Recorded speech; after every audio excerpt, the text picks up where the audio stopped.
எங்களுக்கு ஆன்லைன் கிளாஸா ஆன்லைன்ல தான் எக்ஸாம் நடக்குமா அப்படிங்கிற சந்தேகத்தோட தமிழ்நாடு அக்ரிகல்ச்சர் யூனிவர்சிட்டியில ஃபர்ஸ்ட் இயர் ஜாயின் பண்ணியிருந்த ஸ்டூடெண்ட்ஸ் நிறைய சந்தேகங்களை கேட்டுக்கிட்டு இருந்தீங்க.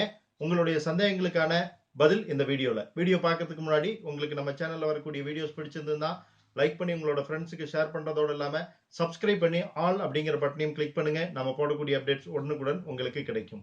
வணக்கம் நண்பர்களே, நான் உங்கள் MS.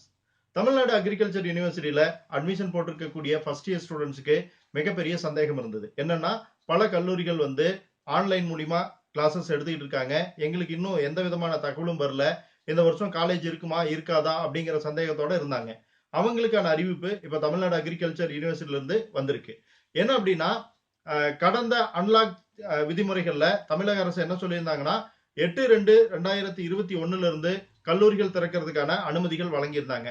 அதை பின்பற்றி தமிழ்நாடு அக்ரிகல்ச்சர் யூனிவர்சிட்டியில என்ன அனௌன்ஸ் பண்ணியிருக்காங்கன்னா, 8/2/2021 இருந்து செகண்ட் இயர் தேர்ட் இயர் ஸ்டூடெண்ட்ஸ்க்கு காலேஜஸ் ஓபன் பண்ணலாம்னு சொல்லியிருக்காங்க. அது மட்டும் இல்லாம 15/2/2021 இருந்து ஃபர்ஸ்ட் இயர் ஸ்டூடெண்ட்ஸ்க்கு காலேஜஸ் நடக்கும் அப்படின்னு சொல்லியிருக்கிறாங்க. அவங்களுடைய அமைப்பின் கீழே வரக்கூடிய தனியார் மற்றும் பல்கலைக்கழக உறுப்பு கல்லூரிகள் அனைத்திலுமே 15ஆம் தேதியிலிருந்து ஃபர்ஸ்ட் இயருக்கு காலேஜஸ் ஓபன் ஆக போகுது. சோ உங்களுடைய சந்தேகம் தீர்ந்திருக்கும்னு நினைக்கிறேன். ஆன்லைன் கிளாஸஸ் இல்ல, நேரடி வகுப்புகள் தான் நடைபெற போகுது. 15ஆம் தேதி நீங்க கல்லூரியில சேர்றதுக்கு தயாரா இருக்கணும். First year students, second year third year ஸ்டூடெண்ட்ஸா இருந்ததுன்னா உங்களுக்கு 8ஆம் தேதியிலிருந்து கல்லூரிகள். இறுதி ஆண்டு படிக்கக்கூடிய மாணவர்களுக்கு ஏற்கனவே கல்லூரிகள் நடந்துகிட்டு இருக்கிறது நம்ம எல்லாத்துக்கும் தெரிஞ்சதுதான். இந்த தகவலை உங்க ஃப்ரெண்ட்ஸோட ஷேர் பண்ணிக்கங்க. நம்ம இன்னொரு பதிவில் சந்திக்கலாம். நன்றி நண்பர்களே.